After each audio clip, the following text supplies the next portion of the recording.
તો સાબરકાંઠામાં એજન્ટો બનેલા શિક્ષકો સામે પગલાં લેવાશે, ફરિયાદ થશે તો આવા શિક્ષકો સામે પગલાં લેવાશે। સાબરકાંઠા જિલ્લા પ્રાથમિક શિક્ષણ અધિકારીએ નિવેદન આપ્યું।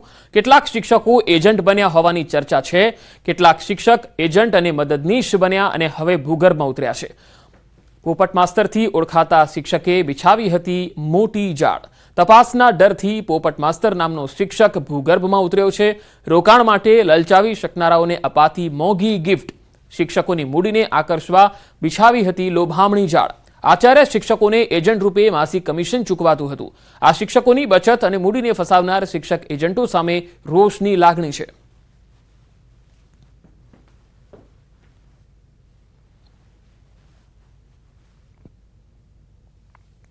જિલ્લામાં 6000 શિક્ષકો કામ કરે। જ્યાં સુધી કોઈ વ્યક્તિગત શિક્ષક વિરુદ્ધ ફરિયાદ ના આવે ત્યાં સુધી કોઈ કહેવું કે ભાઈ એજન્ટ તરીકે કામ કરેલું છે એ કઠિન વસ્તુ છે। એટલે ફરિયાદ આવે તો ફરિયાદના આધારે તપાસ કરાવી અને તપાસની અંદર ફલિત થશે તો શિસ્ત વિષયક નિયમો અનુસાર કાર્યવાહી કરવામાં આવશે। શિક્ષણ સામે આ પ્રકારની કોઈ પણ ભૂમિકા જો ભજવેલી હશે અને તપાસની અંદર ફલિત થશે તો એના વિરુદ્ધ શિસ્ત વિષયક કાર્યવાહી કરવામાં આવશે।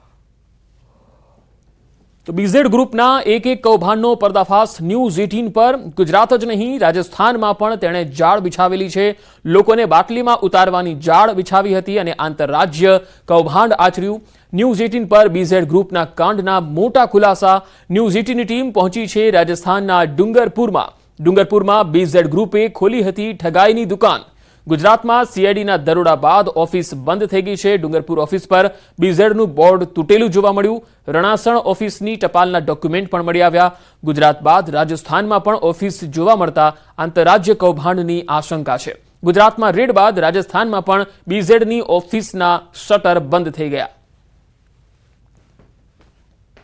બીઝેડ ફાઇનાન્શિયલ સર્વિસનું જે કૌભાંડ ગુજરાતમાં આવ્યું છે તે હવે આંતરરાજ્ય બન્યું છે। ખાસ કરીને અરવલ્લીના જે પાડોશી રાજ્ય રાજસ્થાનના ડુંગરપુરમાંથી ઓફિસ જોવા મળી છે। આપ દ્રશ્યોમાં જોઈ શકો છો કે ડુંગરપુર વિછીવાડા રોડ ઉપર જે આવેલી આ ઓફિસ છે તે શૈલેષ પટેલ નામનો જે એજન્ટ છે એ ગત દિવાળી માસમાં તેમના દ્વારા શરૂઆત કરવામાં આવી હતી અને ગઈકાલે આ જે ઓફિસનો જે બોર્ડ છે તે બોર્ડ પણ તોડી પાડવામાં આવ્યું છે કેટલાક શખ્સો દ્વારા। આપ જોઈ શકો છો કે બીઝેડ કંપનીનો જે સિમ્બોલ છે જે લોગો છે એ મારવામાં આવ્યો છે।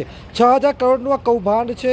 આ સંજોગોમાં આ કૌભાંડ જે પ્રકારે આંતરરાજ્ય બન્યું છે એટલે કે રાજસ્થાનમાં પણ આ કૌભાંડના ચિહ્નો જોવા મળી રહ્યા છે। ઓફિસો અહીં ખોલવામાં આવી હતી, રોકાણકારોને અહીં પણ લલચાવવામાં આવતા હતા એટલે કે હવે દ્રશ્યો સામે આવી રહ્યા છે। ત્યારે આ પ્રકારના દ્રશ્યો જે આવી રહ્યા છે ત્યારબાદ જે લોકો છે તમામ ફરાર છે કારણ કે ઓફિસો બંધ બોલી રહી છે। અહીંથી જે પુરાવા મળ્યા છે તેમાં ગુજરાત કનેક્શન એટલે જે ટપાલ છે તેમાં રણાસણ લખેલું છે।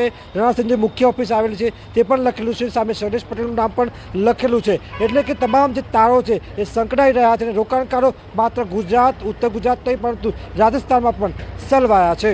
हार्दिक पटेल, न्यूज़ 18 गुजराती, अरवली, राजस्थान। यहाँ पे तो फाइनेंस ऑफिस था और बोर्ड तो रात को मैं जब दुकान मंगल करके गया था तब तो सही सलामत था और सुबह आके देखा तो बोर्ड टूटा हुआ पड़ा था।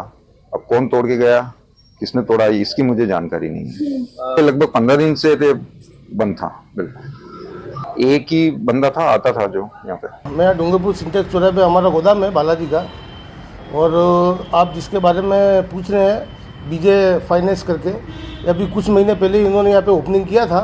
हमको इतना आइडिया है और शायद 1 या 2 कोई यहाँ पे एम्प्लॉय थे काम करने वाले और कभी कभी उनसे हमारा मिलना होता था। ज़्यादा तो कोई पहचान थी नहीं और कभी कभी कस्टमर आते जाते रहते थे। इतना जानते हैं इनके बारे में और ज़्यादा हमारे को कोई जानकारी नहीं है। તો બીઝેડ ગ્રુપે રાજસ્થાન સુધી પણ પોતાના કૌભાંડની જાળ ફેલાવી હતી। રાજસ્થાનના ડુંગરપુરમાં ખોલી હતી ઠગાઈની દુકાન। ડુંગરપુરમાં બીઝેડના કર્મીઓની કરતૂત સામે આવી। પીછીવાડા રોડ પરની બીઝેડની ઠગાઈની દુકાનના સીસીટીવી સામે આવ્યા। કેટલાક લોકોએ ગઈકાલ રાત્રે બીઝેડનું બોર્ડ તોડ્યું હતું। બીઝેડની ઓફિસમાંથી દસ્તાવેજો લઈને 2 લોકો જતા નજરે પડ્યા।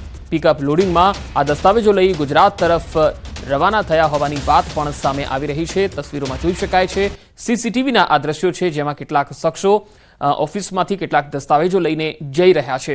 બોર્ડ પણ તોડી નાખવામાં આવ્યું હતું। જીપમાં દસ્તાવેજો નાખી અને ગુજરાત તરફ ભાગ્યા હતા આ શખ્સો। જો કે આ શખ્સો કોણ છે અને શા માટે તેઓ દસ્તાવેજ અહીંયાથી લઈને જઈ રહ્યા છે એ તપાસનો વિષય છે। પણ એ ચોક્કસ છે કે બીઝેડ ગ્રુપે રાજસ્થાનના ડુંગરપુરમાં પણ પોતાના કૌભાંડની દુકાન ખોલી હતી। તો બીઝેડ ગ્રુપનું 6000 કરોડનું આ કૌભાંડ છે। 4 તસવીરો આપણે બતાવી રહ્યા છીએ। રોકાણકારો સાથે કરોડોની છેતરપિંડી આચરનાર બીઝેડ ગ્રુપે રાજ્યના વિવિધ શહેરોમાં પોતાની ઓફિસો ખોલી લોકોને ફસાવ્યા। સાબરકાંઠા, અરવલ્લી, મહેસાણા, અમરેલી સહિતના શહેરોમાં ઓફિસ ખોલી અને અરવલ્લીના મોડાસા, માલપુર સહિતના શહેરોમાં બીઝેડ ગ્રુપની ઓફિસ ધમધમતી હતી। મહેસાણાના વિજાપુરમાં ઓફિસ ખોલી અને છેતરપિંડી કરતા તો અમરેલીના રાજુલામાં પણ એક ઓફિસ ખોલવામાં આવી અને રોકાણકારોને 3 થી 36% સુધીના વળતરની લાલચ આપતા। સાથે જ બીઝેડ ઇલેક્ટ્રોનિક શોરૂમ અને ટ્રેડર્સની 2 ઓફિસો ખોલી હતી। બીઝેડ બ્રાન્ડ્સના ટીવી, એસી, વોશિંગ મશીન પણ વેચતા હતા।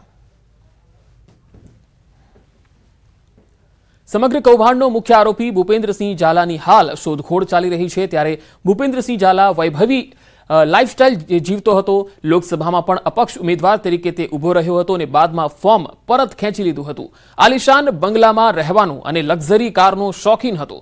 રાજકીય નેતાઓ સાથે પણ તે વગ ધરાવતો।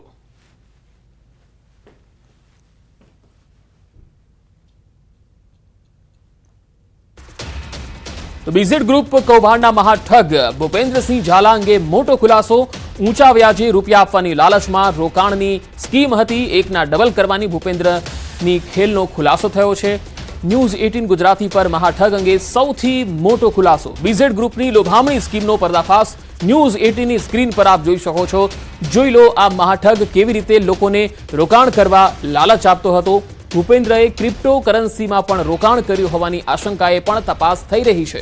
3 વર્ષમાં કરોડોની જમીન ખરીદી હોવાનું સામે આવ્યું છે। ભૂપેન્દ્રના એજન્ટો લોકોના રૂપિયાથી લક્ઝુરિયસ કારમાં ફરતા હતા। પોલીસ બીઝેડ કંપનીના હિસાબ રાખતા સીએની પણ પૂછપરછ કરવાની છે।